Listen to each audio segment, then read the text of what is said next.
પૂર્વ કચ્છમાં જાહેરનામાનો ભંગ કરતા એક સામટા 32 હથિયારધારી ઇસમો વિરુદ્ધ પોલીસે કાયદેસરની કાર્યવાહી કરતા ફફડાટ.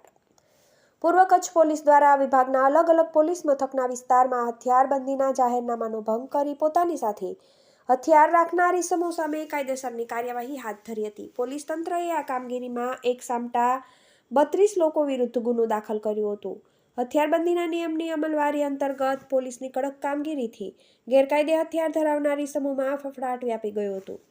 આ અંગે પ્રાપ્ત માહિતી મુજબ પોલીસ વડા સાગર બાગમારની શરીર સંબંધી ગુનાઓ બનતા અટકાવવા મળેલી સૂચના અંતર્ગત હથિયારબંધીના જાહેરનામાનો ભંગ કરતા ઇસમો વિરુદ્ધ ભચાઉ નાયબ પોલીસ અધિક્ષક સાગર સાબડા અને અંજાર નાયબ પોલીસ વડા મુકેશ ચૌધરીના માર્ગદર્શન હેઠળ પૂર્વ કચ્છના અલગ અલગ સ્થળે તપાસ હાથ ધરી વિવિધ પ્રકારના હથિયાર ધરાવનાર કુલ 32 લોકો સામે પોલીસ કર્મીઓએ કાયદેસરની કાર્યવાહી હાથ ધરી લોકઅપના સળિયા પાછળ ધકેલી દીધા હતા. જેમાં Anjar 2, Adipur 1, Gandhidham A8, B5, Kandla marine 1, Dudhai 1, Bhachau 3, Samakhiyali 2, Lakadia 1, Adesar 2, Rapar 1, Balasar 1 અને ગાગોદર 1, જ્યારે LCBએ 3 ઇસમોને હથિયાર સાથે ઝડપી લીધા હતા.